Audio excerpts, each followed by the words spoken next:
Olá pessoal, tudo bem? Meu nome é Alexandre Andrade, sou professor de Geografia e a gente está aqui hoje nesse projeto do Colégio Camões para fazer uma aula especial para vocês voltada para algum tema que possa cair no vestibular, tanto da UERJ quanto do Enem. Bom, preparei para vocês um assunto que eu acho que é uma aposta que com certeza vai aparecer na prova, porque ele tanto pode aparecer no assunto fonte de energia, quanto ele pode aparecer no assunto meio ambiente, quanto também pode aparecer no assunto geopolítica. Então, acho que esse é um assunto que com certeza vai aparecer para você aí em algum momento desse ano. Inclusive, é um assunto que pode aparecer até em outras disciplinas, não só em geografia. Então, aposto nele e vamos embora. Então, que a gente vai tentar destrinchar esse assunto ao longo dessa aula aí. Bom, então o assunto é esse aí, ó, Acordo de Paris e a sua relação com a questão climática e a sua relação com a questão energética. Bom, obviamente que essas respostas a gente vai ter ao longo dessa aula. Então, a primeira coisa que eu quero esclarecer para você é o que é exatamente o Acordo de Paris. Bom, aqui mostro para você que o Acordo de Paris, na verdade, ele é uma conferência de vários países do mundo. Isso já é uma conversa que vem acontecendo entre as nações do mundo ao longo de alguns anos. A grande preocupação é o fato de que nós estamos vivendo um momento que é preocupante em função do aquecimento global. O aquecimento global, a gente sabe que é um fenômeno que não é natural, ele é diferente do efeito estufa. O efeito estufa é um fenômeno natural. O aquecimento global, ele é fruto da ação antrópica, ou seja, é fruto da nossa ação no planeta. E ao longo do tempo, a gente vem medindo as temperaturas e vem vendo que elas estão cada vez mais altas. Está trazendo uma série de consequências para o planeta, derretimento de calotas polares, está trazendo aquecimento das águas do oceano, e tudo isso tem um grande impacto nas nossas vidas. Bom, então, o que exatamente está se fazendo para tentar evitar? Não vai acontecer. O que a gente vai ter que pensar é uma maneira de frear ou pelo menos minimizar o aquecimento global. Como que a gente pensou em fazer isso? Uma série de países unidos, porque não adianta um país fazer, o outro país não fazer, não adianta ser uma coisa que seja iniciativa de alguns e não seja uma tarefa de todos. É uma preocupação, como o próprio nome diz, é global, todo mundo tem que participar. Então foram combinadas algumas conversas, algumas rodadas de negociação sobre isso, e aquela que teve um grande impacto e uma grande importância na história aí dessas reuniões foi o Acordo de Paris. Na verdade é chamado de Painel Internacional das Convenções Climáticas. É uma grande discussão sobre o clima e o que ele vai trazer de consequências. Por que Acordo de Paris? Porque essa rodada que foi feita em 2015, ela aconteceu exatamente na cidade de Paris, então ganhou esse nome genérico aí. Basicamente, 195 países participaram dessa conversa e todo mundo se comprometeu de alguma maneira a assinar esse acordo e cumprir o que estava escrito nele. Quais foram as principais metas que foram definidas entre as nações participantes desse acordo? Primeiro, de que a temperatura não podia subir mais do que 2% acima daquilo que foi a medição lá no início do momento que a gente começou a medir. Um parênteses rápido aqui. A gente começou a notar que a nossa participação enquanto humanidade e homem, né, nesse processo ficou muito clara no aquecimento global, porque, teoricamente, as temperaturas começaram a subir mais aceleradamente a partir do momento que a gente começou a ter um processo de industrialização no planeta Terra. Então, essas indústrias aqui são as reais ou as principais responsáveis por esse fator, por essa questão do aquecimento global. Óbvio que tem outros fatores, como queimadas, óbvio que tem outros fatores como a frota dos veículos em todas as cidades do mundo, que são altamente poluentes, mas a questão da industrialização é um fator primordial. Então, lá no início da industrialização foi medida uma temperatura. A meta do Acordo de Paris essa temperatura hoje não pode ou não deve ser 2% maior do que aquela que foi medida lá no início. Basicamente, estabeleceram um limite do seguinte: essa temperatura hoje não pode ser 1,5 graus Celsius mais alta do que era lá naquela época. E a gente já está chegando nesse limite. 2 graus acima já é quase que apocalipse, já vai ter praticamente derretido quase todas as geleiras, isso é um fato que a gente já está observando no mundo. Então é preocupante, tem que frear esse processo e a maneira de frear esse processo a gente vai discutir mais na frente. Outra meta é de que vai ter uma outra rodada de negociação do Acordo de Paris, que vai ser agora no ano de 2020. 5 anos depois, a gente vai ter que estabelecer metas um pouco mais ambiciosas do que aquelas que tinham lá, ou seja, a gente precisa evoluir. Outra, buscar de toda maneira ser mais sustentável, ou seja, tentar usar fontes que não sejam tão poluentes, tentar usar fontes que sejam renováveis, e isso é importante. Outra, economia de baixo carbono. O que significa isso? O carbono é o grande responsável, né? É a emissão de dióxido de carbono que a gente está jogando na atmosfera, que é considerado o responsável pela questão do aquecimento global. É ele que está fazendo com que a temperatura da atmosfera seja maior. Então, quanto menos a gente emitir carbono, quanto menos a gente queimar carbono, melhor. E esse artigo aqui, que é o mais polêmico de todos, foi o artigo 9º, é de que quem paga essa conta? Que isso tem um custo, isso tem um preço, alguém vai ter que pagar. Teoricamente, o que foi combinado entre os países membros é que esses recursos financeiros terão que vir de todos os países, mas os países ricos vão ter que arcar com os custos que os países mais pobres não conseguirem. Ou seja, eles vão pagar uma conta um pouquinho mais salgada do que os outros. E isso foi extremamente polêmico. Até porque foi estabelecido um limite de que eles tinham que garantir que pelo menos 100 bilhões de dólares teriam que ser investidos nesse projeto. E aí foi que começou algumas discussões que culminaram até com a saída de alguns países do Acordo de Paris, como por exemplo os Estados Unidos. Lógico que vem sempre uma pergunta que a gente, não só por uma questão de curiosidade nossa como brasileiro, mas também por uma questão de como que isso pode aparecer numa prova do Enem ou tal, mas assim, qual foi o papel do Brasil nessa discussão? O papel do Brasil nessa discussão foi que ele fez algumas promessas, assim como todo mundo, ele teve que ir lá, colocar o nome dele lá e teve que assinar embaixo para poder se comprometer. O que eu prometo que eu vou tentar fazer. Então, as promessas do Brasil foram basicamente essas e mais outras que tem na próxima página. Ou seja, o Brasil se compromete a usar fontes de energia mais sustentáveis, mudar um pouco a nossa matriz energética, usar menos combustíveis fósseis, usar menos energia poluente e produzir ou gerar energia de forma mais correta ou mais ecologicamente correta. Pelo menos diminuir ou aumentar isso, diminuir o uso dos fósseis 18% até o ano de 2030. Ou seja, a gente tem 10 anos para isso, mais ou menos. Na prática, o que isso significa? Que a gente vai ter que usar mais etanol, que a gente vai ter que usar mais biodiesel nos combustíveis dos automóveis, pelo menos, e tentar usar mais energia como solar, eólica e biomassa nas nossas indústrias. Outra é tentar ter 45% de energias renováveis até o ano de 2030 também.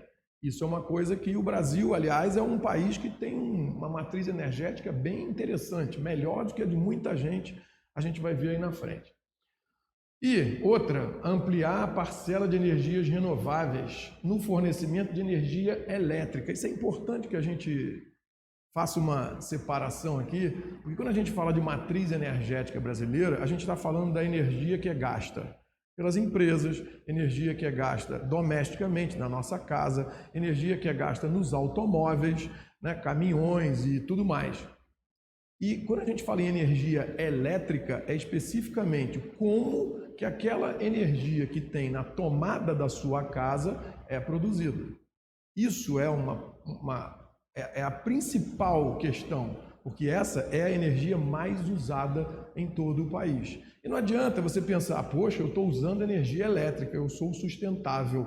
Tá, mas e se essa energia está sendo produzida queimando petróleo e poluindo o meio ambiente e corroborando o aquecimento global? Então você não está fazendo nada, não está adiantando, né, absolutamente problema nenhum. Então a questão é, a gente precisa mexer na nossa matriz para conseguir produzir energia elétrica de uma forma mais sustentável e mais correta ambientalmente falando. Outra promessa, ou outras promessas do Brasil, que é polêmico, a gente sabe como é que isso está rolando hoje no nosso país, é a questão do Código Florestal. Por quê? Como eu disse, a fonte da poluição são as indústrias, são as queimadas e os automóveis. Então, cumprir o Código Florestal significaria o quê? Pelo menos minimizar ou diminuir o máximo que a gente conseguisse a questão das queimadas nas florestas, sobretudo na Amazônia. A gente já sabe que esse é um fato que não é exatamente assim que está acontecendo. A gente está sofrendo ainda com isso, né? As queimadas no Brasil, inclusive, de um tempo para cá, têm aumentado, né? Por quê? Porque é o avanço do agronegócio, é o avanço da fronteira agrícola, e isso é um motivo de preocupação, porque a gente se comprometeu que ia diminuir. Fortalecer medidas com vista a alcançar na Amazônia desmatamento ilegal zero até 2030. Caramba, isso é uma meta realmente ousada, porque a probabilidade da gente conseguir fazer isso está difícil pelo que a gente está vendo aí hoje no país, mas também é outro caso que o Brasil se comprometeu de fazer. E tem a ver porque o desmatamento, porque desmatamento ele compromete o problema de dois lados. Desmatamento, ele tanto compromete por conta da queimada, quanto também acaba comprometendo porque árvores são sempre usadas, uma floresta, na verdade, de alguma maneira, elas são uma espécie de filtro, né? Não só as árvores, mas principalmente os oceanos. Mas elas filtram o ar, então elas também ajudam no processo do aquecimento global. Compensação de emissões de gases provenientes da supressão legal, ou seja, aquela velha história assim, olha, você desmatou, então você precisa replantar alguma coisa, fazer compensações, ou fazer aquilo que a gente chama de créditos de carbono. O que é crédito de carbono? As empresas que se comprometem, de alguma maneira, a comprarem créditos de outras empresas que são ecologicamente mais corretas, ou seja, dessa maneira está se financiando uma forma de produzir que seja menos agressiva ao meio ambiente. Restaurar e reflorestar 12 milhões de hectares de florestas. Caramba, outra meta bastante ousada para um país onde a gente sequer conseguiu acabar com o desmatamento, sequer conseguiu acabar com as queimadas, imagina reflorestar 12 milhões de hectares de florestas. Bom, mas vamos ver se a gente vai conseguir. E usar florestas de uma forma mais sustentável, um manejo mais sustentável. O que significa mais ou menos isso? Caramba, ok, a gente precisa produzir, a gente precisa plantar. Tá bom, a terra que a gente tem disponível é a terra da floresta amazônica. Tá, mas precisa tirar a floresta? Manejo sustentável de floresta significa você conseguir produzir alguma coisa sem precisar desmatar. Ou você consegue uma produção consorciada, você consegue produzir algo que nasça junto com a floresta, ou você pode usar a floresta de uma maneira mais sustentável. Por exemplo, seringueira é uma maneira sustentável, você consegue tirar a borracha da árvore, você tira lá o látex, mas a árvore continua lá, você não precisou desmatar. Outra forma, você tirar sementes, tirar frutos e usar isso de alguma maneira, hoje é muito usado na indústria de cosméticos ou na própria indústria da biomedicina. Caramba, então a floresta pode ser utilizada sem necessariamente ser retirada ou sem você ter que tacar fogo na floresta para ela poder sair do lugar. Então, essas são as promessas do Brasil. E, por último, que eu coloquei aqui, que isso é muito importante, porque o atual presidente brasileiro, ele tinha falado sobre a questão do Acordo de Paris. Num primeiro momento, ele tinha dito que ele ia se retirar do Acordo de Paris porque ele não concordava. Depois, em outro momento, ele disse que ia, sim, assinar caso houvessem mudanças nas condições. Mas, no ano passado, basicamente em junho de 2019, no encontro dos principais países do mundo que aconteceu em Tóquio, ele deu uma declaração que ele disse que ele vai respeitar o que foi feito no Acordo de Paris e que vai arcar lá com as promessas que o Brasil fez. Então está dizendo aqui que continua comprometido e que, na verdade, inclusive, isso é uma responsabilidade das nossas capacidades e tal. Então, esse é um ponto importante, porque isso faz com que o Brasil tenha uma visibilidade internacional muito melhor. Seria extremamente antipático e prejudicial para a imagem do Brasil se ele se retirasse simplesmente do Acordo de Paris, como foi feito pelos Estados Unidos, eu falei aqui já. Então, esse é um ponto positivo aí para a gente. Bom, que problemas a gente tem ao se comprometer dessa maneira com tanta coisa, né? Como eu falei aqui, a gente fez uma série de promessas bastante ousadas. E essas promessas, obviamente, têm um custo. Custo financeiro, custo político, custo ambiental. E assim, será que a gente está preparado? Será que a gente vai conseguir e vai dar conta disso? Então, os principais problemas para o Brasil, para conseguir dar conta disso tudo que ele prometeu fazer, estão aqui, ó. Primeiro, custo e identificação das fontes, dos recursos para atingir isso.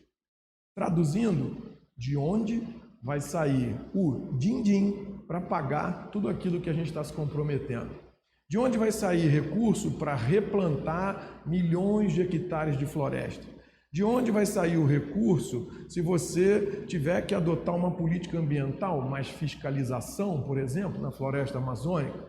De onde vai sair o dinheiro para fazer com que as empresas que hoje estão poluindo deixem de poluir? Quem vai instalar filtros? Quem vai mudar o método de produção? Quem vai mudar todo o processo na economia brasileira para que use-se mais fontes de energia renováveis e não poluentes? Isso tem uma conta e alguém vai pagar essa conta. Quem vai ser? Vai ser o governo? Vai ser as empresas? Vai ser a sociedade? Isso vai ser dividido? Isso vai ser financiado por alguém? Vai ter financiamento externo? Então, esse é um problema. Custo para colocar tudo isso que a gente se comprometeu em prática. Outra, que é um problema, inclusive é um problema do próprio Acordo de Paris, porque essas metas todas que os países se comprometeram, elas não são metas, assim, quem fiscaliza se os países estão fazendo aquilo que se comprometeram ou não? Eu costumo sempre pedir para você, aluno, candidato e tal, pensar o seguinte: pensa no mundo como se ele fosse um grande condomínio. No seu condomínio, se você fizer alguma coisa que esteja contra as regras do condomínio, você pode sofrer uma sanção, você pode sofrer punição, você pode ser multado, você pode sofrer uma série de coisas. Mas e nesse grande condomínio chamado mundo? Existem essas regras? Existem acordos, mas não existe uma convenção mundial estabelecendo o seguinte: se fizer isso aqui, ótimo, se não fizer, vai ser multado, vai sofrer sanção. Até existem sanções, mas a grande questão é, meio ambiente é sempre uma parada polêmica, porque, óbvio, a gente está sempre colocando o meio ambiente de lado em nome do progresso, em nome do crescimento econômico. Ah, mas olha, o que é melhor, preservar o meio ambiente ou crescer economicamente? E a gente tem pisado no meio ambiente desde então. E aí, quando você fala que não existe no acordo previsão de punição para grandes empresas globais poluidoras, acaba que a gente chega numa armadilha bastante complicada, porque imagina você que a gente descobre que tem uma grande multinacional, uma grande transnacional que atua no Brasil e ela é uma tremenda poluidora. Vamos pegar aí o exemplo da própria Vale, com essa história aí de Brumadinho. Poxa, a Vale é uma empresa que está sofrendo as consequências por conta de um acidente, não só ambiental, né, mas até um acidente, uma catástrofe dessa, com um monte de morte. Se o país começa a pressionar demais, se o país começa a entrar com um processo, o governo, né, que eu estou querendo dizer, começa a pressionar muito essa empresa, a gente corre um risco. Qual é o risco? A gente corre o risco dessa empresa simplesmente dizer o seguinte: olha só, eu não vou mais atuar nesse país, eu vou embora e eu vou levar comigo todos os empregos que eu gero nesse país. Eu vou levar comigo todos os impostos que eu pago nesse país. E aí, obviamente, que isso é uma pressão que um governo, qualquer que seja ele, não está disposto a sofrer. Então, no momento que a gente tem essa situação, caramba, você vai pressionar demais, né? Já ouviu esse ditado, né? Quando você tensiona demais a corda, a tendência dela é arrebentar. E se arrebentar, quem vai sair perdendo caso uma grande empresa resolva abandonar um país por conta de pressões em relação à questão ambiental? Mesma coisa está escrito aqui, ó, governos que incorporam medidas jurídicas para punir empresas correm o risco de receber menos investimentos privados. Bom, se a gente é um país, e aí isso é um assunto para uma outra aula, né? Mas se a gente é um país que está sempre com a nossa conta no vermelho e a gente está sempre precisando de investimentos externos, investimentos de outros países, está sempre precisando de financiamento do FMI, a gente está sempre precisando que uma empresa venha para o Brasil montar uma unidade fabril e gerar emprego e para isso a gente poder respirar, caramba, a gente se encontra aqui numa grande sinuca e numa grande enrascada. Por quê? Se a gente pressionar demais ou bancar demais essas medidas, a gente corre um seríssimo risco. Bom, mas a gente precisa tomar uma decisão de que lado a gente vai ficar e o que a gente vai fazer em relação a isso. O importante é que a gente se comprometeu e a gente assinou, e como que o Brasil vai ser visto na comunidade internacional em função disso aí. Bom, assim como o papel do Brasil é importante a gente chamar atenção e sinalizar, é óbvio que é importante a gente sinalizar também o papel desse camarada aqui dos Estados Unidos nesse processo como um todo. Por quê? Primeiro porque, assim, óbvio, não preciso, né, ficar lembrando aqui, mas Estados Unidos hoje, a nação que tem, como se fosse assim, se o mundo fosse um trem, os Estados Unidos é a locomotiva. Ou seja, o que ele faz, o que ele deixa de fazer, as medidas que ele adota, tem repercussão no mundo inteiro, né? Tem consequências no mundo inteiro. Ele é um país que serve como referencial. Ele é um exemplo. Portanto, se ele toma uma medida X, a probabilidade é de que outros países do mundo sigam o que ele fez. Se ele toma uma medida Y, a mesma coisa. Então, se ele é a favor do Acordo de Paris, isso é muito bom, porque isso dá respaldo. Agora, se ele é contra, caramba, vai ter um monte de gente ao redor do mundo dizendo que também não vai seguir, ou vai deixar de acreditar, ou de dar credibilidade àquilo, porque os Estados Unidos assim o fez. E isso é um grande problema, porque, infelizmente, uma das grandes promessas de campanha do Donald Trump foi exatamente o fato de que ele iria sair do Acordo de Paris caso ele fosse eleito. E assim como ele foi eleito e ele prometeu, ele fez. Estados Unidos anuncia a retirada Donald Trump anuncia a retirada dos Estados Unidos do Acordo de Paris em 2017. E o mais curioso de tudo é assim como a gente já está se acostumando, infelizmente, a ver, o presidente norte-americano, ele justifica as ações dele com alguns argumentos bastante questionáveis. Chega a ser argumentos assim até tragicômicos, porque a impressão que passa é de que não é possível que uma pessoa esteja falando isso com seriedade, mas é o que está acontecendo. E aqui tem uma cópia exatamente do Twitter do presidente Donald Trump, onde ele escreveu lá, declarou, aliás, ele é um cara que usa muito as redes sociais para espalhar as opiniões dele, né, para tornar as opiniões dele públicas. E aqui está a tradução, basicamente, né? De que, na verdade, o conceito do aquecimento global, segundo ele acredita, foi criado pelos chineses para que as fábricas americanas não consigam competir. O que ele quis dizer com isso? Bom, então, se a gente tiver que se adaptar a tudo isso que hoje o Acordo de Paris prega, que a gente vai ter que usar fontes renováveis, fontes sustentáveis, diminuir a emissão de CO2, a gente vai ter que parar de produzir do jeito que a gente produz, isso tudo vai ter um custo. E esse custo vai ser absorvido pelas empresas norte-americanas. E no momento que essas empresas absorverem esse custo, o custo de produção delas será maior. E no que ele crescer, os chineses vão conseguir produzir por um custo menor. E aí, na competição internacional, os chineses levariam vantagem caso isso acontecesse. Então, ele acha que isso é uma questão estratégica, ele acha que isso é vamos usar aí uma expressão nova, ele acha que isso aí é uma fake news produzida pelos chineses e que, então, por conta disso, ele não precisa adotar medida nenhuma, porque isso tudo não passa de uma grande inverdade. Ele questiona a teoria do aquecimento global, assim como várias outras pessoas no mundo também questionam.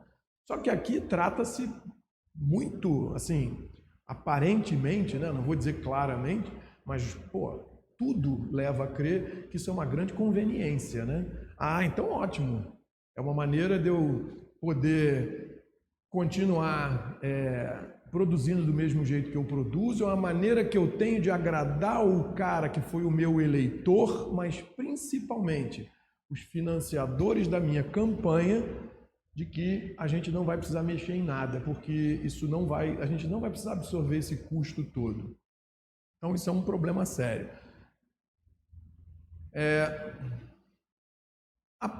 Mais ou menos uma comprovação disso e uma preocupação disso é quando a gente vê aqui o seguinte, olha aqui, um dos grandes financiadores da campanha do Trump foi o lobby do carvão nos Estados Unidos. O carvão, ele é uma fonte de energia, um carvão mineral, né? A gente não está falando aqui de carvão vegetal, existe uma diferença bastante grande, né, de um para o outro, mas o carvão mineral é uma fonte de energia usada desde a Revolução Industrial. As minas de carvão são um problema, né? Não só pela obtenção do carvão, elas são extremamente prejudiciais à saúde das pessoas que trabalham nisso, o índice de mortalidade é altíssimo, mas em relação à questão do aquecimento global, o carvão talvez seja o principal vilão de todos, porque ele aliás, ela, né, a fonte de energia, carvão, é a mais poluente, é a que mais despeja dióxido de carbono na atmosfera, fora outras substâncias extremamente prejudiciais. Então acaba que queimar carvão hoje é um absurdo ambiental.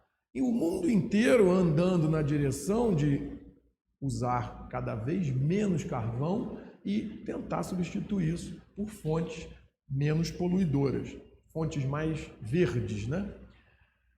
Mas olha lá nos Estados Unidos, como o Trump é um cara que veio com aquela campanha do Make America Great Again, na verdade ele trouxe essa campanha mostrando o seguinte, que a gente precisa fazer com que a América, né, os Estados Unidos, voltem a ser como eles eram no passado. E uma das maneiras que ele encontra é de reforçar aquelas porções, aqueles setores da economia que eram os setores tradicionais da economia americana. E um setor tradicional desse é justamente o setor da exploração de carvão.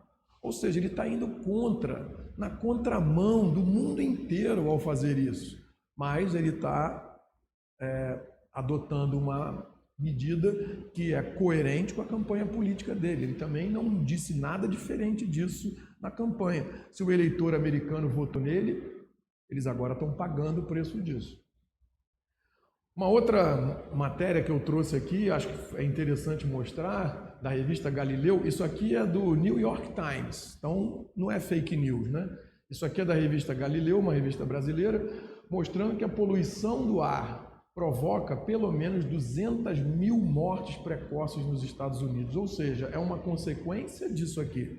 E sem contar o seguinte, Estados Unidos é um dos países que mais polui o mundo e o próprio Estados Unidos.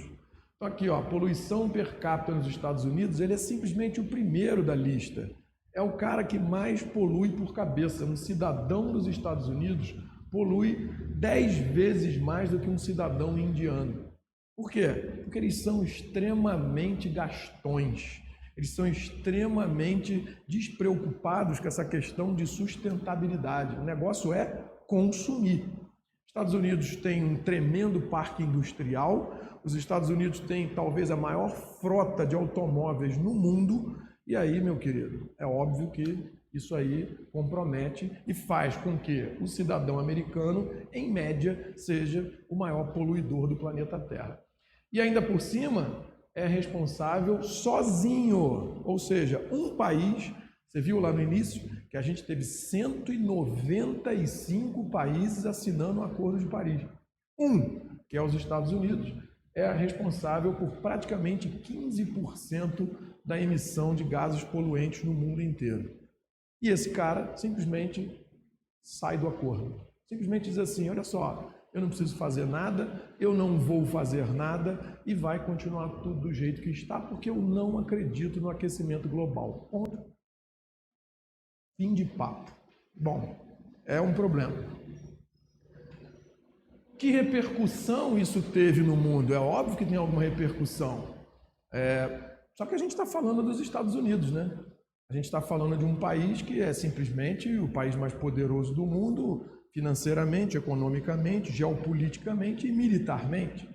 Então, é óbvio que a repercussão disso não vai dar em grande coisa, mas pelo menos a gente tem aqui, ó, acabou saindo meio desconfigurado aqui, mas esse aqui é o presidente francês hoje, né? É o cara que deu uma declaração dizendo, olha, o presidente Trump anunciou a saída do acordo, eu respeito a decisão, mas eu acho que é um erro.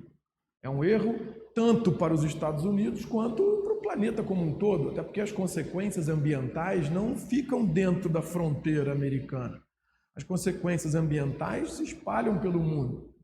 Essa noite eu quero dizer aos Estados Unidos, a França acredita em vocês, o mundo acredita em vocês. E aí ele faz um apelo a todas as cientistas, a todos os técnicos, a todas as pessoas que são desse ramo e que estão vendo que o presidente dos Estados Unidos está tomando essa medida. Engenheiros, cientistas, cidadãos, façam a França seu segundo lar. Ou seja, se vocês quiserem trabalhar pela diminuição da emissão, se vocês quiserem trabalhar pela redução do aquecimento global, olha só, a gente está aqui de braço aberto para te receber. Uma declaração bastante polêmica, inclusive, né, do Macron, mas não adiantou nada. Bom, mas você deve estar nesse momento agora se perguntando o seguinte, que relação, a gente até agora só falou de aquecimento global, que relação esse aquecimento global tem com as fontes de energia, né? Lógico, eu já falei alguma coisa de fonte de energia, mas a gente agora vai fazer a relação exatamente o que tem a ver isso com a maneira como se produz energia, de onde vem essa energia. Bom, então, para a gente ter essa noção, eu trouxe aqui uma ideia de como é a matriz energética mundial. Bom, primeiro vamos entender o que é matriz energética. Matriz energética de um país é você conseguir fazer uma separação exata do seguinte: de onde vem a energia que esse país consome? Então, tantos por cento vem da energia hidrelétrica, tantos por cento vem da energia do biodiesel, tantos por cento vem de fonte energia nuclear, tanto vem de fonte de queimada, queimar biomassa, queimar lenha, carvão, petróleo. Bom, então isso é a matriz energética.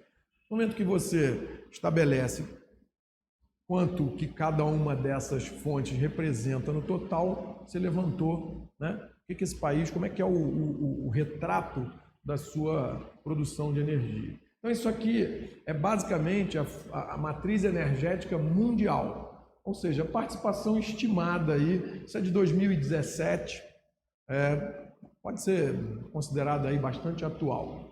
Então você tem o seguinte, isso aqui é o geral. O mundo, em princípio, usa 78,4% da energia produzida no mundo vem de combustíveis fósseis. O que é combustível fóssil? Carvão mineral, petróleo e seus derivados. Ou seja, primeiro, um erro que a gente tem que tentar corrigir. Nenhum dos dois são renováveis. Ou seja, o carvão mineral e o petróleo são duas fontes que têm fim e vão um dia acabar. E o que a gente vai fazer quando ambos acabarem? Como é que a gente vai substituir quase que 80% da fonte de energia produzida no mundo, né, quando isso acontecer? A gente precisa minimamente se preparar e ter um plano B para isso. Mas, a princípio, está valendo usar e gastar. Por quê? Porque ninguém quer mudar o jeito de produzir, porque mudar o jeito de produzir energia custa dinheiro. Então, se custa dinheiro, vamos continuar usando essa que a gente tem aí até o esgotamento total. Bom, 19,3% são todas as outras energias renováveis. Espera aí, então energias renováveis seriam o quê? Energia eólica, energia solar, energia hidrelétrica, energia da biomassa, energia geotérmica, que é aquela que vem da crosta terrestre, lá do magma, do manto. Todas essas juntas não chega a 20%. E energia nuclear, 2,3%. Esse é um capítulo à parte. Porque a fonte de energia nuclear no mundo, ela é polêmica por principalmente duas razões. Primeiro, porque ela gera desconfiança em relação à questão dos possíveis acidentes que uma usina nuclear pode sofrer. Se você tiver um acidente, se você tiver um problema numa parque de energia eólica, o que vai acontecer é que, vai provocar uma perda de produção de energia, mas isso não vai provocar uma catástrofe. Agora, uma usina nuclear que dê problema, um vazamento nuclear, a gente está aí vendo na história, a gente já teve alguns casos, né? Lá na década de 80, Chernobyl, agora há pouco tempo no Japão, a gente teve lá a usina de Fukushima, ambas sofreram problemas e causou aí um rebuliço e uma preocupação ambiental absurda por conta da contaminação de radioatividade. E outra desconfiança que isso gera é a questão do seguinte: bom, será que essa energia nuclear que está sendo produzida é para fins pacíficos ou não? Você vê o caso do Irã hoje, né? O Irã é um país que, em princípio, está tentando provar para o mundo inteiro que ele está produzindo energia nuclear para fins pacíficos. O que é isso? Não, eu quero produzir energia elétrica a partir de uma usina nuclear. Mas o mundo desconfia que o Irã seja um país que está produzindo energia nuclear, mas que, na verdade, ele está ali para beneficiar o urânio com fins militares, ou seja, para produzir armas nucleares, o que seria uma grande preocupação no mundo. Então, a fonte nuclear, ela é um problema. Agora, por que existem países que usam energia nuclear no mundo, se ela é tão complicada, se ela é tão polêmica e perigosa. A gente, na verdade, acaba tendo países que usam a fonte nuclear por uma razão muito simples. Eles não têm outra. Eles não têm de onde tirar energia hidrelétrica, eles não têm petróleo, eles não têm carvão, eles não têm sol, eles não têm vento. E aí? Preciso produzir energia de alguma forma. Então, a saída que os caras têm é produzir energia com base em usinas nucleares. Exemplo, o Japão. O Japão é um país que tem um quadro natural extremamente pobre. Se ele não produzir energia nuclear, ele não vai ter de onde tirar energia. Então, está aí a explicação. É diferente do Brasil, né, que é um país extremamente privilegiado nesse sentido.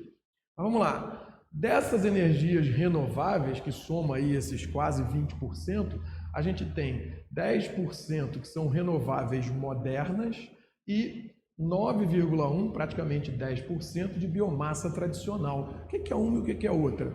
Biomassa tradicional, simples, meu querido, é queimar lenha. Ou seja, isso é ecologicamente correto? Peraí, você está tirando energia, mas para você produzir energia, você está tendo que desmatar, tem que queimar madeira, tem que queimar floresta.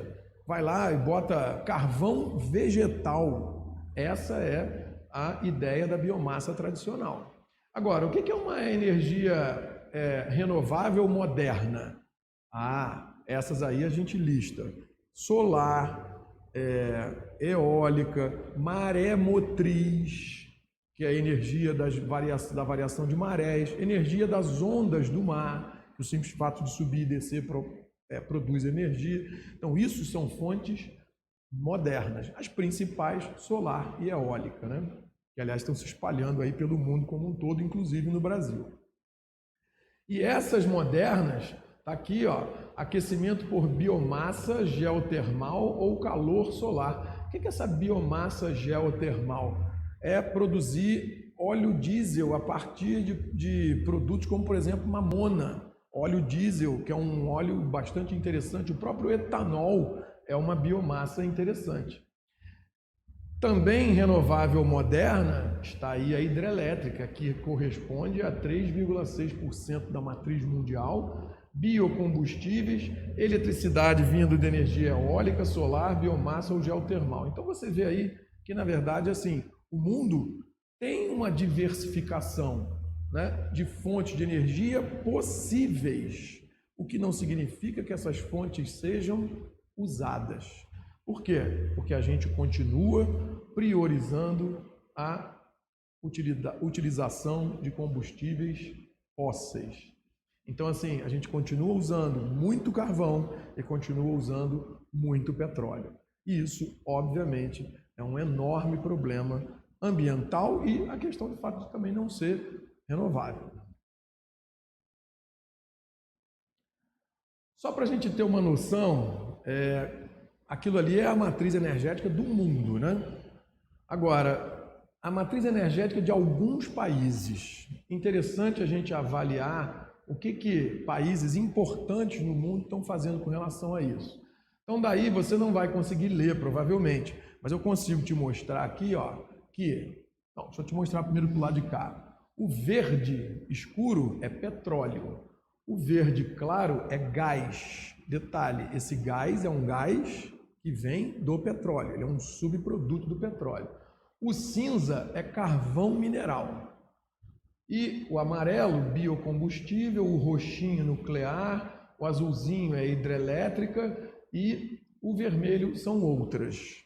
Bom, então olha aqui a matriz energética dos Estados Unidos, que é essa aqui. Olha lá. Você somar isso com isso com isso, caramba, dá praticamente 70% da fonte usada nos Estados Unidos vindo de petróleo, gás e carvão. Olha a matriz energética da China, que é um país que está crescendo absurdamente, e olha aqui que absurdo que é isso. Isso aqui tudo cinza é carvão. Representa praticamente 70% de toda a energia produzida na China vem da queima de carvão mineral. Isso aqui é petróleo e isso daqui é gás. Caramba, também um absurdo. Detalhe importante, assim, gosto de contar essa historinha aqui porque é legal. A gente teve a Olimpíada de Pequim em 2008, não foi 2008? Foi 2008. Nessa Olimpíada, os chineses estavam assim extremamente preocupados com uma questão. A cidade de Pequim é uma cidade absolutamente poluída. As pessoas às vezes têm que andar com máscara no rosto por conta de todas as crises alérgicas e respiratórias que essa poluição provoca. Tudo porque a fonte de energia principal é a questão do carvão. O ar lá é irrespirável. E a preocupação dos chineses era, caramba, como é que a gente vai fazer uma Olimpíada, as pessoas, os atletas vão vir aqui e eles vão respirar esse ar. Então o governo chinês tomou duas medidas para evitar o problema, ou para tentar minimizar o problema. Primeira combinou com as indústrias que elas deveriam dar férias coletivas durante o período da Olimpíada, ou seja, elas tinham que parar de funcionar para diminuir a quantidade de poluente no ar. E segunda medida, eles inventaram uma máquina de produzir chuva. Então o que eles faziam? Eles lançavam uma espécie de um balão, uma espécie de uma bomba que explodia na atmosfera e essa bomba reagia com os gases atmosféricos e a umidade que tem na atmosfera e produzia chuva artificial. Ah, mas e o que isso resolve? Resolvia porque quando a chuva caía, a chuva quando cai, ela limpa o ar. E aí ela limpava o ar atmosférico, tornando o ar menos poluído do que ele era na verdade. Então, olha o tamanho da preocupação dos chineses. Mas assim, legal, essas medidas resolveram o problema? Lógico que não. Essas duas medidas foram simplesmente o quê? Paliativas. Por quê? Acabou a Olimpíada, continua poluindo, continua o ar irrespirável e a China é um país que tem esse problema. Já li muito, preciso ler mais sobre isso e acho que é interessante você também ler mais sobre isso, que a China é um país que tem investido muito em tentar produzir fontes de energia mais limpas. Ao contrário dos Estados Unidos, que se nega a tentar fazer alguma coisa, os chineses, a princípio, estão dispostos a mudar, mas carece de mais leitura a esse respeito. Olha a matriz energética da Índia, que é um país que, por que está aqui? Porque é industrializado e porque tem só 1 bilhão de habitantes no planeta consumindo energia de alguma forma. Então você vê aqui, ó, petróleo, gás e carvão, ou seja, dá praticamente aqui 3/4 da produção energética da Índia a partir de fontes que são altamente poluidoras. Agora, olha aqui a matriz energética da União Europeia, que interessante. Quando você vê que o petróleo é isso aqui, ou seja, 9%, o gás aproximadamente 15%, o carvão aproximadamente uns 17%, você tem o roxinho aqui, que é a energia nuclear, olha como é que a energia nuclear na Europa é importante. E esse cara aqui é a energia... Caramba, nem eu estou conseguindo ler. Energia hidrelétrica. Então, olha só, é uma matriz bastante interessante, porque olha só, olha como é que você tem uma priorização de algumas que ocupam praticamente o círculo inteiro. Agora, olha aqui na Europa, como é que você tem um fenômeno que essa é a grande questão, diversificação de fontes de energia. Agora, tudo bem, alguém vai poder dizer assim, mas Alexandre, a Europa também usa isso porque ela não tem carvão, porque ela não tem petróleo, porque se ela tivesse, ela usaria? Acredito que sim, mas a gente está falando aqui de um continente ou de um grupo de países onde a opinião pública faz uma senhora diferença na tomada de decisões dos governos. Então, o povo europeu é um povo que vai para a rua reivindicar, é um povo que vai para a rua se posicionar. E, obviamente, que talvez eles não aceitariam, né, de alguma forma, que os governos tomassem medidas tão polêmicas. Exemplo, a Europa países da Europa, Reino Unido, França e a Alemanha, são países que estão sendo precursores em uma medida que a gente está vendo ainda engatinhar no mundo. Sabe o que é? Já ouviu falar de carro elétrico? Pois é, qual é a diferença do carro elétrico em relação ao carro que não é elétrico? A fonte de energia que ele usa é qual? Energia elétrica. Ou seja, ele não queima gasolina, ele não está queimando combustível e jogando poluente no ar. O carro elétrico não é poluente. E na Europa, vários países já tomaram a seguinte medida. Olha só, fabricante de automóvel.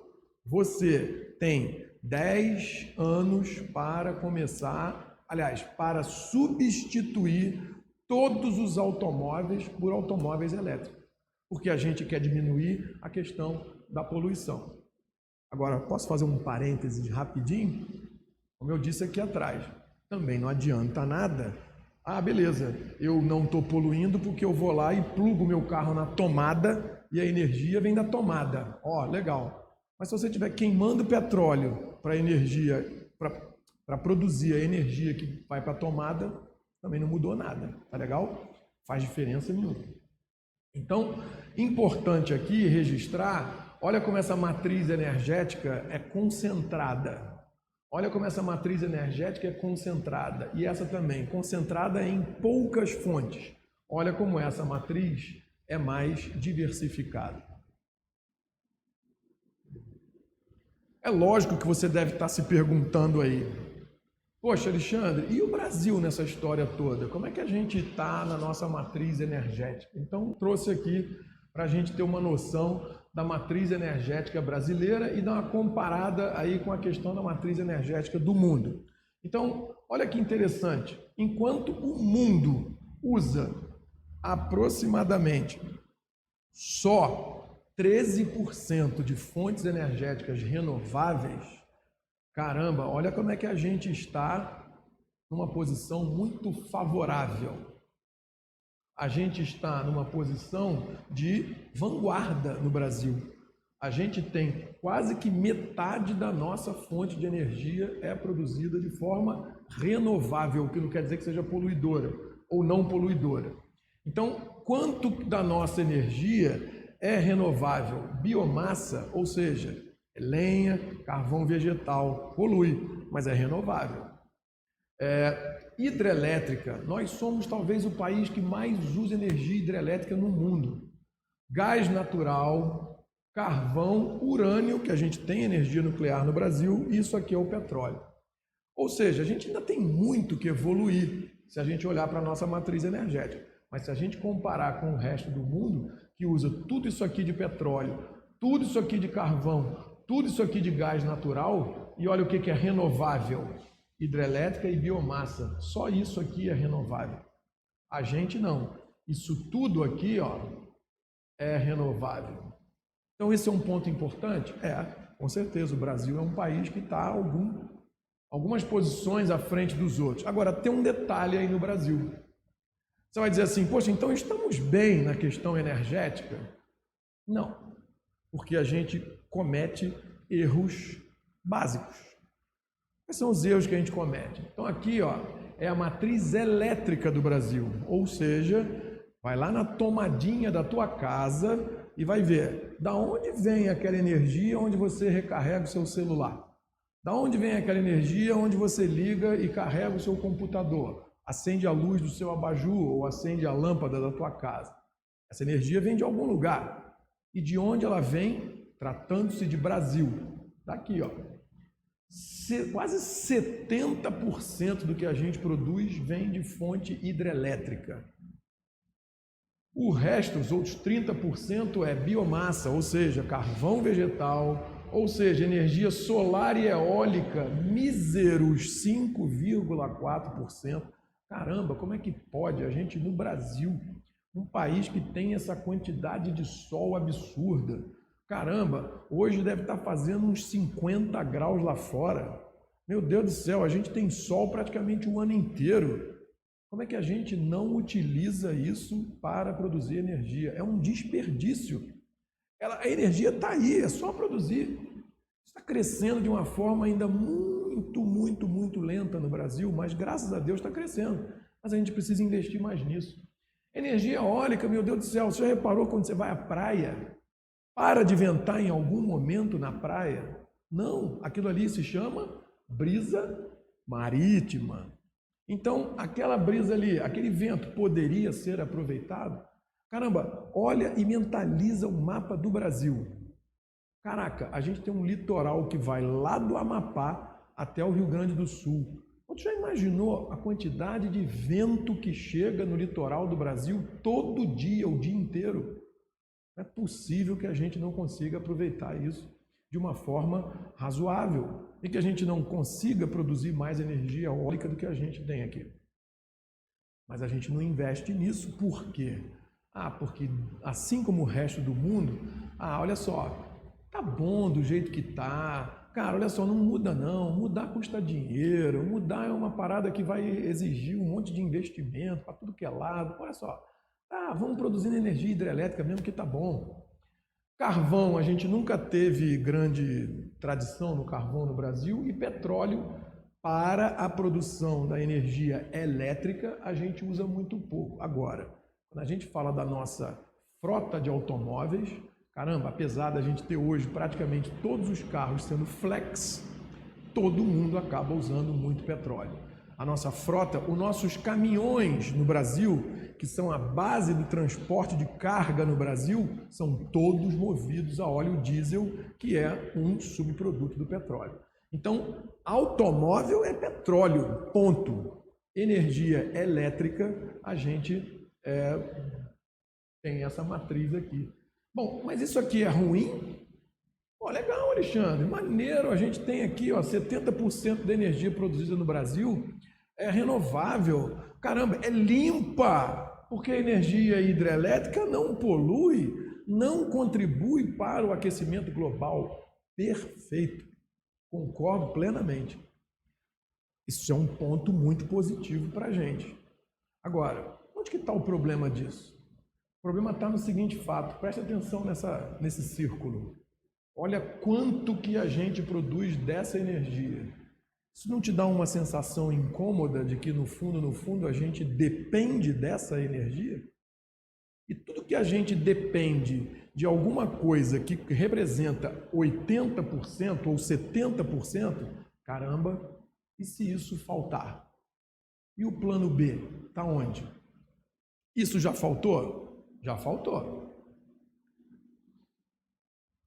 Olha o que significa a gente ser dependente da energia hidrelétrica. Em primeiro lugar, como é que funciona uma hidrelétrica? Isso aí já é mais uma coisa para aula de física, né? Mas dá para a gente se aventurar um pouquinho aqui. A energia hidrelétrica, normalmente ela é feita onde? Num rio. Porque a gente constrói uma barragem, essa barragem é aquilo que a gente chama de represa, e aí a água fica ali represada. E a gente tem uma série de comportas, onde a gente vai instalar turbinas que, no momento que a gente abrir a passagem de água nessa comporta, a passagem da água, ou seja, o movimento da água vai fazer a turbina girar e essa turbina é que produz a energia elétrica mais ou menos como um dínamo. E essa energia é a energia que vem parar aqui na tomada da nossa casa. Bom, legal, então a água que a gente... Aonde que a água entra? Ela entra no movimento. A água tem que ter movimento. Para ter movimento tem que ter declividade. Para ter declividade, esse rio tem que ser um rio de planalto. Legal, o Brasil tem muitos rios de planalto, várias redes, bacias hidrográficas de planalto. Por isso a gente tem um potencial tão grande. Só que tem um detalhe, de onde vem a água do rio? Da chuva. E se ela vem da chuva, e a gente está vivendo um momento no nosso planeta que o clima está meio maluco, caramba, e se parar de chover? Alexandre, parar de chover não vai parar, gente. A gente mora num país tropical, abençoado por Deus, legal. Mas e se diminuir a chuva? Aí é que a gente tem um problema. Isso já aconteceu? Já aconteceu. Olha lá. O que aconteceu aqui em 2015? Você talvez deva se lembrar disso. 2015 a gente teve uma crise de chuvas aí no Brasil. O que aconteceu? Simplesmente a quantidade de chuvas diminuiu e, ao diminuir, o que aconteceu com a produção de energia elétrica? Tem água? Tem, pouquinha. Se tem pouca água, vai produzir pouca energia, porque na hora que a água passar na turbina, passou pouca água, produz pouca energia. Então isso aqui, ó, lembra do tal do sistema Cantareira em São Paulo, que foi um problemaço? Lembra da história do volume morto? Caramba, isso aqui é uma foto que mostra o estado de uma represa no estado de São Paulo. Olha lá, tá vendo isso aqui? Isso aqui é o fundo da represa. Cadê a água? Não tem, meu querido. Então isso significa que a água aqui, ó, acabou. E no que acabou, a gente teve dois problemas, porque a população ficou sem água e sem energia. Isso aqui é para mostrar como é que a gente, na verdade, vive no limite de energia, porque energia tem demanda e oferta. Cada aparelho que você tem na sua casa gasta uma quantidade X de energia. Cada aparelho que tem numa cidade gasta uma quantidade X vezes 10 milhões de energia. Cada aparelho que tem num país vai gastar uma quantidade absurda, vezes 200 milhões de habitantes de energia. E se a gente não conseguir produzir energia suficiente para todo mundo? E ainda tem as indústrias. Caramba, então como é que a gente vai conseguir dar conta disso? Bom, ou a gente vai conseguir produzir mais energia, ou a gente vai ter que gastar menos energia. E aí, como a gente não consegue produzir mais, porque uma coisa que falta no Brasil é investimento, e outra coisa que falta no Brasil é diversificação, a gente insiste na hidrelétrica, mas a hidrelétrica custa dinheiro? Muito! Quantos bilhões de dólares são necessários para construir uma hidrelétrica? O Brasil está com bala na agulha para construir hidrelétrica à torta e à direita? Não. Então a gente acaba que a gente sofre por quê? Porque a nossa demanda está muito alta, mas a nossa oferta está ali, ó, no limite. Praticamente a gente não consegue produzir o suficiente. Olha uma declaração de um ministro das Minas e Energia num período de 2015, quando a gente teve essa crise aí. Estamos vivendo essa situação porque em 2014 o governo decidiu apostar que ia chover e que o verão seria ameno. Pô, mas não foi feita nenhuma medida de racionalização de consumo e deixou os reservatórios chegarem ao pior nível da história. Na verdade, essa é uma aposta feita desde 2012, ou seja, a gente fica esperando chover. Deus é brasileiro. Nós também temos que contar de que Ele, Deus, vai trazer um pouco de umidade e um pouco de chuva para que a gente possa ter mais tranquilidade ainda. Então é muito legal você ver um governante dizer que, na verdade, nós estamos vivendo um problema de falta de energia no país porque Deus não fez chover. Caraca, nunca vi tamanha cara de pau de um sujeito jogar a culpa em cima de quem? Fala sério. Ou seja, então não é o país que deixou de investir, não é o país que não tem dinheiro para produzir mais energia, não é o país que não soube administrar a sua matriz energética. É Deus que é o culpado. E obviamente que ele deve ter um parceiro lá que é São Pedro, que é o cara que é responsável pelo setor de chuva, que também não trabalhou direito.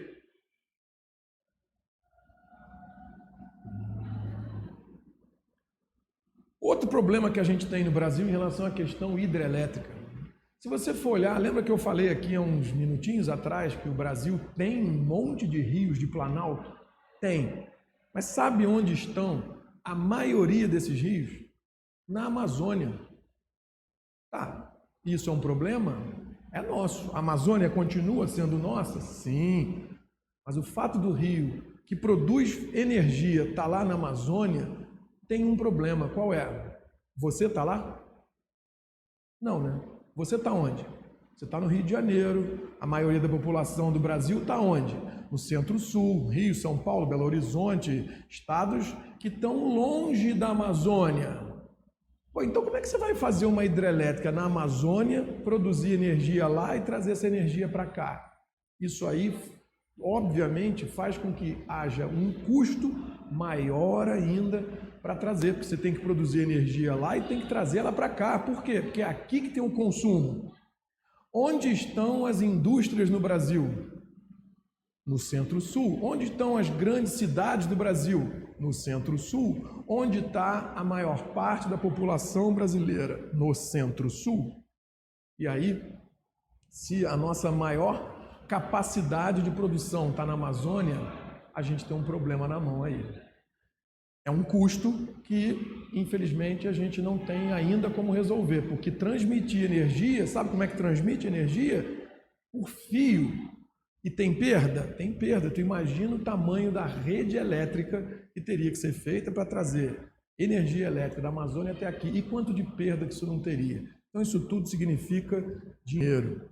Aqui, ó, esse gráfico mostrando o que é o nosso potencial hidráulico no Brasil. Olha aqui, região norte, nordeste, sudeste, centro-oeste e sul. Potencial disponível é o azul. Olha aqui, quanto potencial disponível? Em construção é o amarelo e em operação. Olha no sudeste, a gente já tem em operação mais do que tem disponível. Olha no sul, praticamente igual. Agora olha no norte, quanto potencial que a gente tem e que a gente não usou por conta dessa questão da distância. Bom, mas alguma coisa a gente tem que fazer, né? Bom, e que soluções a gente adotou nas crises que a gente teve, então, pela falta de chuva e, obviamente, falta de energia elétrica no Brasil? Se a gente não consegue produzir mais, a gente tem que gastar menos. Mas como gastar menos? Aí eu vou te mostrar quais foram as estratégias que o governo tomou. Lá em 2001, momento que você com certeza ainda não era nascido, mas você pode perguntar para o seu pai e para sua mãe, que eles vão te dizer o que eles tiveram que fazer para economizar energia. Simplesmente o governo criou um sistema de cotas. Como assim um sistema de cotas? Ele estabeleceu o seguinte: bom, todo mundo vai ter que economizar 20% de energia elétrica em casa, custe o que custar, haja o que houver. Então, se você gastava 100 kW, você tinha que passar a gastar 80 kW.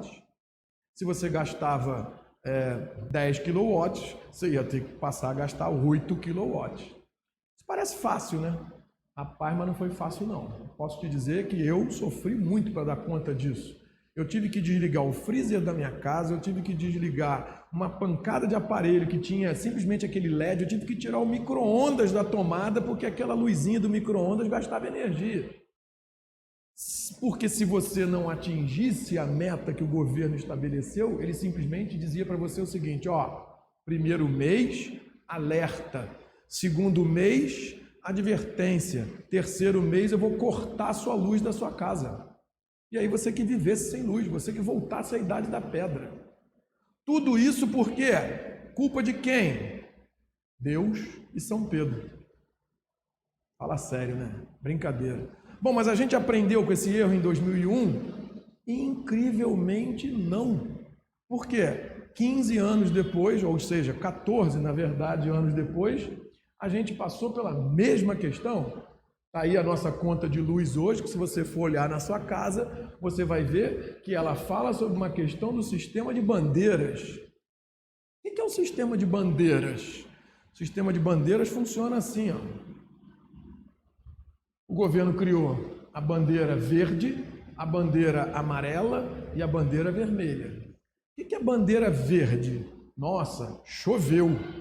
Tem água bastante, em abundância. Os reservatórios estão cheios, sem problemas de distribuição. Resultado, pode gastar energia sem problema, porque o custo do quilowatt está aqui, ó, baixinho, tá? Bom, choveu menos, não choveu o que a gente esperava, mas choveu. Então, ó, vamos acender aí uma bandeira amarela. Atenção, fique ligado, por quê? Porque a gente não pode gastar tanto. Mas se esperasse simplesmente o povo tomar medida por conta própria e por bom senso, isso não aconteceria. Então o que o governo fez?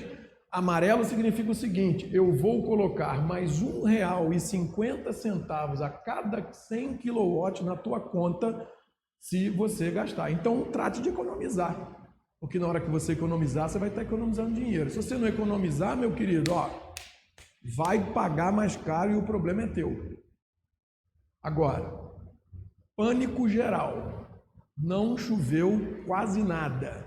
Reservatórios praticamente vazios. Caramba, como é que a gente vai produzir energia se não tem água? Ah, então, meu amigo, a gente vai ligar as usinas termoelétricas. O que é uma usina termoelétrica? É uma usina que vai usar como fonte de energia ou petróleo, ou óleo diesel, ou carvão mineral. E aí, para isso, caramba, isso tem um custo ambiental absurdo. A gente não quer gastar, a gente não quer queimar. Então, a gente precisa não estimular as pessoas a usar energia. Então, o que a gente vai fazer? A gente vai colocar a energia R$3 mais cara a cada 100 kW que você usar na sua casa. E se você usar, vai pagar uma conta muito mais cara do que o normal. Com isso, o que o governo tentou conseguir? Bom, a gente vai fazer com que você, que vai sentir dor no bolso, vai economizar energia. E no que você economizar energia, no fundo, o que a gente está fazendo é uma coisa chamada racionamento. Então, o que eu estou tentando te mostrar aqui para finalizar o assunto? Tentando te mostrar que a gente tem um problema energético no Brasil, apesar da gente ter fontes renováveis, apesar da gente ter se comprometido com um monte de coisas no Acordo de Paris. E que problema é esse? Nosso problema é esse aqui, ó. Afinal de contas, que problema é? A gente tem uma fonte, a gente tem uma matriz energética na qual a gente depende de uma fonte de energia, basicamente, que é a hidrelétrica. Qual a solução? A solução seria a gente adotar uma matriz energética mais diversificada e baseada em fontes renováveis e sustentáveis. Ou seja, o que a gente precisava fazer para resolver o problema energético no Brasil é não depender das chuvas, ou seja, não depender tanto da energia hidrelétrica e diversificar. Mas em que direção? Não no petróleo, não no carvão, porque eles são contra a maré do mundo todo, são um problema para o aquecimento global, são contra as metas que a gente se comprometeu no Acordo de Paris. Mas investir em quê? Energia eólica, energia solar, energia maré motriz e todas essas fontes que a gente considera que são modernas, são renováveis e principalmente são o quê? Sustentáveis e limpas, porque elas não produzem poluentes. Bom, galera, esse era o recado. Acredito que tenha ajudado vocês aí. Espero que vocês tenham gostado e foi um enorme prazer. Um abraço para todos. Tchau, tchau.